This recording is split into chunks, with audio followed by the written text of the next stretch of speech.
So it was recently my birthday. I am now 25, the big 25. Spent it in Amsterdam. It was lovely. And now I'm back and I never showed you guys what I got. So I thought we'd do a little haul. People were so kind, so generous. I've obviously said thank you to everybody already, but thank you again if any of them are watching. First up, we do have a little package. My lovely aunt got me a gift card, so I ordered some books. Everything else in this video is brand new books that I've never read. This package is actually books that I have read but don't own and really wanted to own. I don't normally treat myself and order books that I've already read because I end up feeling so guilty about it, but I thought, you know what, I've got a gift card. There are a few books that I've wanted to own for ages because I read and loved them, so I thought this would be a good opportunity. So let me show you what I've got. This arrived yesterday and I've been patiently awaiting. I thought that was going to be so satisfying. First up, I've been wanting to own this book for so long because I loved it. That is The Guest by Emma Cline. I quite recently in a video read The Girls, loved it, and I read this one quite a long time ago, I think, but I loved it. It might even be my favourite Emma Cline book. I don't know, I loved The Girls, but I really loved this book. This is sold, like marketed as a thriller. I'm here to tell you I disagree, respectfully. Like, I don't know what I'm doing. Like, marketing people know what they're doing, so take it with a pinch of salt. I don't think it's a thriller. I think it's a literary fiction. Either way, we're following Alex. Yeah, Alex.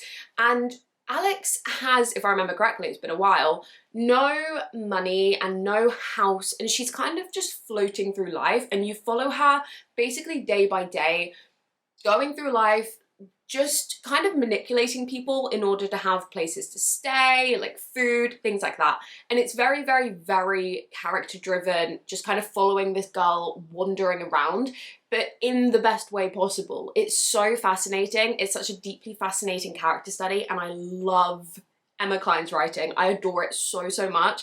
So I'm so happy to actually finally own a copy of this. And then, very much staying on the same theme, I got her other book, Emma Cline's short story collection.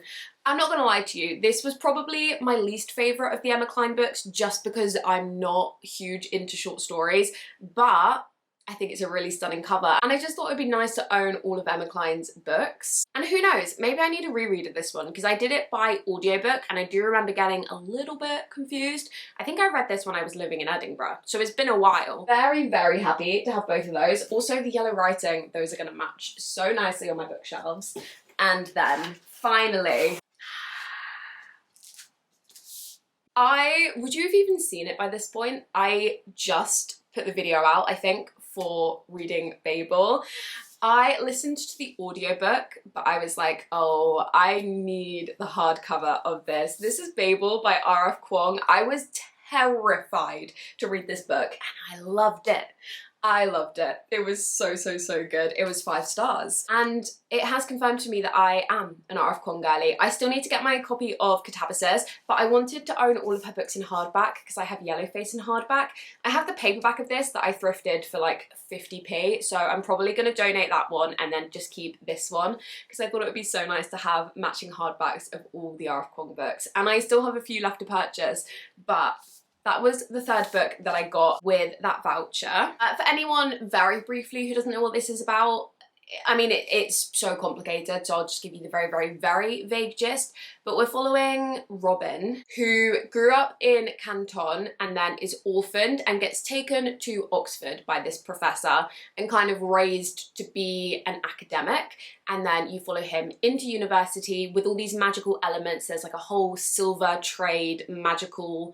There's a lot going on and I can't really do it justice, but I also don't want to spoil anything. But I was so scared going in and I didn't need to be. It was brilliant. The conversations about language were stunning. The plot, it moved so quickly, it had so much pace, I just adored it. So I'm very happy to own this beautiful copy. Okay, those were the books that I ordered myself, and then moving on to the books that were gifted to me. So I haven't read any of these, so these are all brand new books. Starting with, we have Annie Bot. I have been so interested in this book, so I was so happy when my friend Abby got this for me. This one follows something to do with a robot Like, I think our lead character is a robot and the man who owns her. And it says, what happens when she starts to rebel against her stifled existence? That is all I know. It's a tiny little book, but I've heard really good things. I know it's meant to be very feminist. That is all I know, but I hope that I could absolutely adore this. Then, I don't know where I kind of stumbled across this book. I think I saw one person haul it in a video, and then I haven't seen them read it, so I have no idea what to expect. I've never seen anybody review this book. I don't think it has that many ratings on Goodreads, but we have Please Stop Trying to Leave Me. Look at this cover. Is that not absolutely stunning? And what a title. Was this a cover title by? Yeah, absolutely. But I really, really hope this is going to be good. So we're following a woman and it says, God is sending her signs through Instagram and Spotify, demanding that she break up with her girlfriend. Oh, and she's an author, she's a writer. Yeah. It's been a while since I read this blurb. So it says her new therapist diagnoses her with depersonalization and also derealization disorder. The quote at the top says, sharp and existential and devastating and queer, and that sounds phenomenal. Should we read the first line together? Oh, it also looks super broken up, so love that. The first line is, how long is this thing?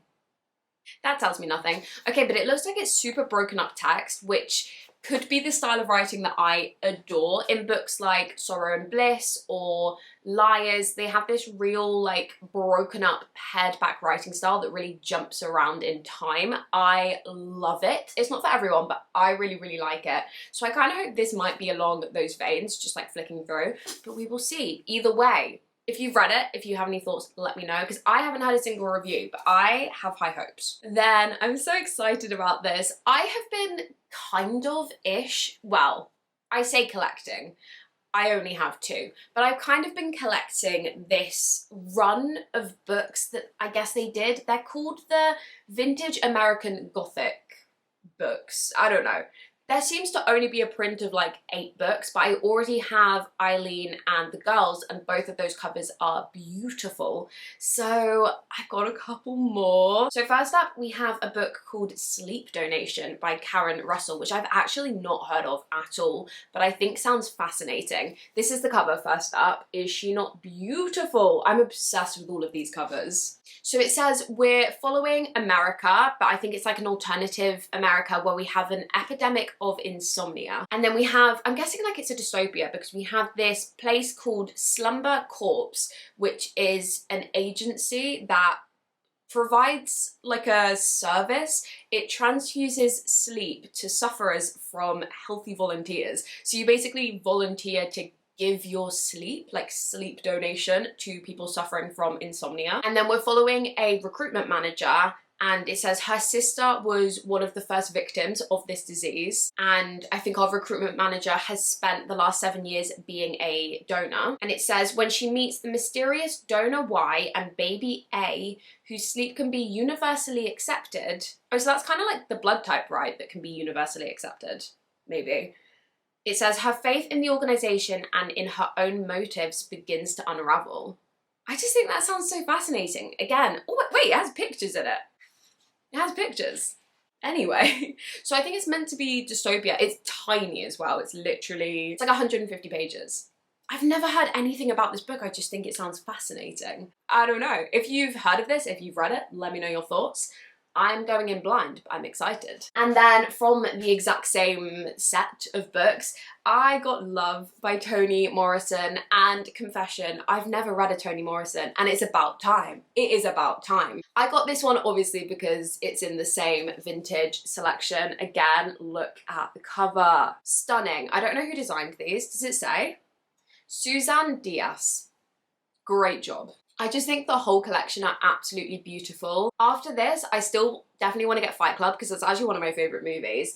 And then I've not heard of any of the others. Oh, actually there is an Edgar Allan Poe one, The Fall of the House of Usher. I've definitely heard of that one. The other ones I've not heard of, but I would be very intrigued to get them. Also just to like own all of them because they are so beautiful. Anyway, Love by Toni Morrison. I actually don't know what this one is about. I wanted to start with The Bluest Eye, but we're starting with this one, I guess. So this one follows a group of women who are all obsessed with a man called Bill Cosy.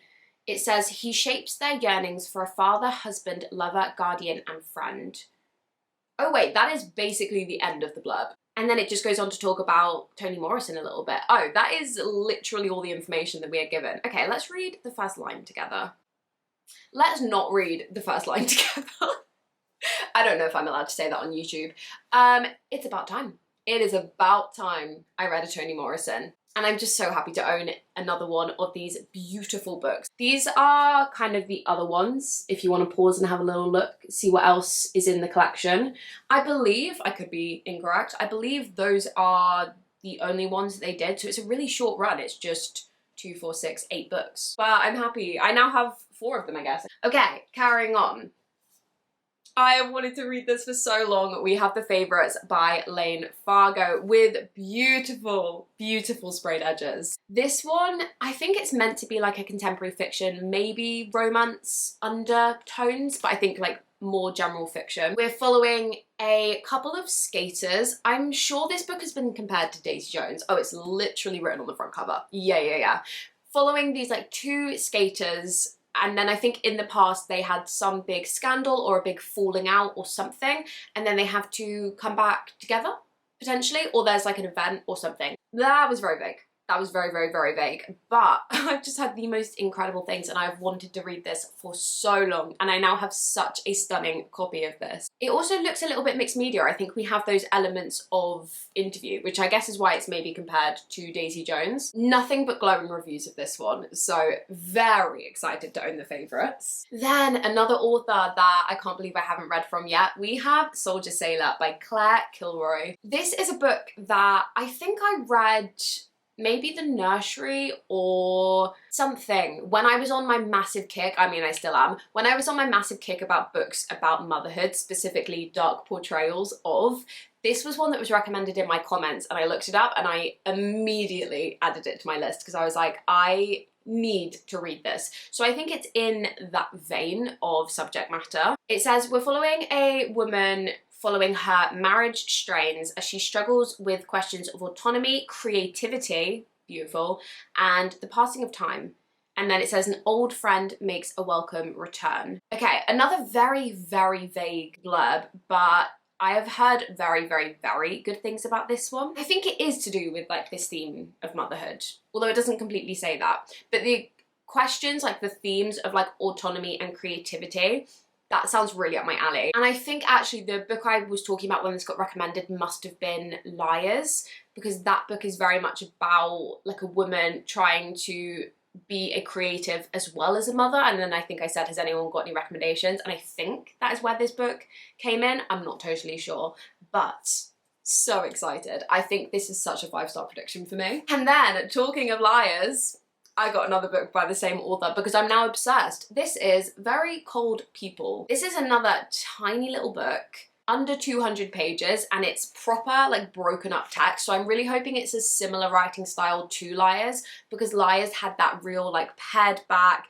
jumping around in time. So I'm really hoping this one does as well. This one is set in Massachusetts, and it looks like we're following a set of families, a bunch of families. We're following Ruthie, and it says she's learning about this town and the deep dark history. It says she's learning how silence often masks a legacy of harm, from the violence that runs down the family line to the horrors endured by her high school friends. That sounds very different to Liars, but equally I'm so excited. I think this could be phenomenal. Opening line is, my parents didn't belong in Waitsfield, but they moved there anyway. Liars was one of my top books of the year, so I have very, very high hopes for this one. And then talking of authors that I know and love, if I am one thing in this world, I am an Ottessa Moshfegh fan.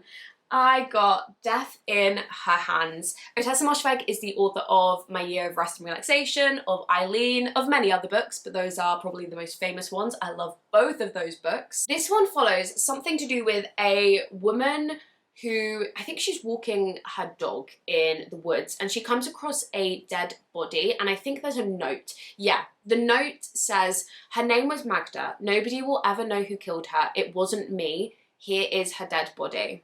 So it kind of gives thriller setup but knowing Ottessa Moshfegh, I thoroughly doubt it's a thriller. I imagine it's a literary fiction like the rest of her books. Either way, I will literally read anything Ottessa Moshfegh has written. And then it says we're following Vesta, who is alone, new to the area, and she's just moved here following the death of her husband. And then it says her brooding about the note grows quickly into full-blown obsession. Ottessa Moshfegh writes obsession so brilliantly. We saw it in Layne, so I'm so intrigued to see what she does with it here. I'm so excited. Another 5-star prediction. All of Ottessa Moshfegh's books have been 5 stars for me. I just adore her writing style. Again, it's not for everybody. It's very extremely character driven, particularly My Year of Rest. Like, that is one of the most character driven books I have ever read, in that nothing really happens in it, but it's phenomenal. Phenomenal. Stuff does happen, but like not in a plot kind of a way. I just love it. Then, in quite a different vein, I have a book called Watching You by Helen Fields. This one is a thriller, I believe. It's set in Edinburgh, and it says a killer is waiting. It says a body is found, that is only the beginning, soon there will be 7 more. And then I think this is kind of like your classic detective story following, it looks like 2 detectives, Lively and Connie Woolwine. And it says they know they are dealing with a serial killer, they just need to prove it. So I guess they're following 7 potentially different cases and then like trying to connect them. I have seen this book advertised quite heavily actually, but I don't think it has that many ratings. I think last time I checked it had like 700 ratings on Goodreads. So I'm always very intrigued by books that don't have that many ratings. I love finding a hidden gem. Fingers crossed, high hopes for this one. I do love a thriller. This one is kind of giving more like detective story, but hopefully it's up my alley, and if it's not, it will 1000% be up my mum's alley, so we will see. And then, keeping on the thriller theme, I hope you don't mind, probably my favourite thriller author of all time, you already know who I'm gonna say, obviously, Lisa Jewell. We have The House We Grew Up In. Now, I hope I'm correct in saying this because I've said it like 17 times, so I really hope it is true. I went to see Lisa Jewell speak in Edinburgh a few years back. I'm pretty sure, I really hope this is true, I'm pretty sure she said this is her personal favourite book that she has ever written. So obviously, I'm intrigued. I have now read all of Lisa Jewell's like most popular books, the ones that like topped all the charts. I've read all of her like super popular ones. So I'm very intrigued to go more into her backlist. And other than Lisa Jewell saying this is her favourite book, I've not really heard any reviews of this one. This one follows the Bird family, who are seemingly this perfect family. And it says, one Easter weekend, something happens. And it says it's something so unexpected, so devastating that no one can bring themselves to talk about it. And then years later, they basically return to this house where this tragedy happened, and I guess trying to like confront whatever happened. So another very vague blurb. I feel like sometimes thriller blurbs have to be a little bit vague so as not to give a lot away, but you guys know, you know I love Lisa Jewell. She just writes thrillers in this literary way. Her characters are emotionally deep. I'm just always so intrigued by her writing. It is gripping throughout, so very excited to own another Lisa Jewell. It's good to have another one on the TBR as well because we're getting dangerously low. Okay. Then a couple of hardbacks. Who is she? I have Onyx Storm. I read Fourth Wing and Iron Flame ages ago. I probably finished Iron Flame, I don't even know, maybe like a year or 2 ago? I don't know. It's been a long while. So have I completely forgotten what the books are about? Low-key. Low-key. I remember the vague gist. I think I'm going to need to watch a plot summary. But, oh, there's artwork. That's so beautiful. This is the 3rd book, for anyone who doesn't know, in the Fourth Wing series, which is, I mean, everyone knows, don't they? It's like a Dragon Riders fantasy, enemies to lovers, that kind of shebang. This is the 3rd book. I do remember the 2nd book really slowed down in pace, but then I remember the ending of the 2nd book was very intriguing. So I am very interested to see where this one is going to go. So I feel like the 2nd one left off in a really good place, and I've had a couple friends read this recently and said that it was their favourite one. So high hopes, but I do think I need to watch some sort of summary because I do not remember what happened in either of those books. And then last but not least, but another beautiful hardback, we have Bitter Sweet by Hattie Williams. This is a book, again, I've not heard of, but was perusing in the bookstore and just saw and thought it sounded really interesting.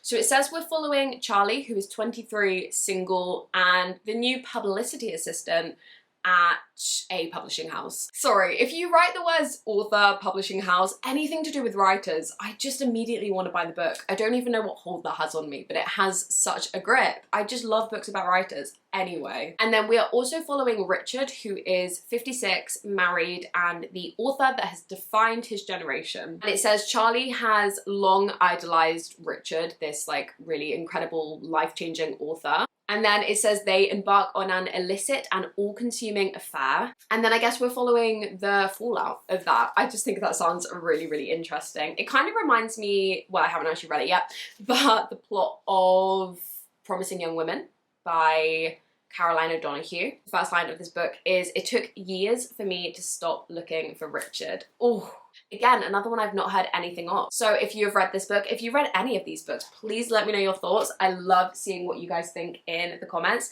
And if you have any book racks, as always, obviously drop them below because I do add them to my list and buy them periodically. Like, which one was it? Soldier Sailor. That was purely off of a comment that I got on YouTube because I didn't actually know what that book was about until somebody told me and I was like, oh yeah, absolutely, let me get that. Hi, it's me from slightly in the future popping in.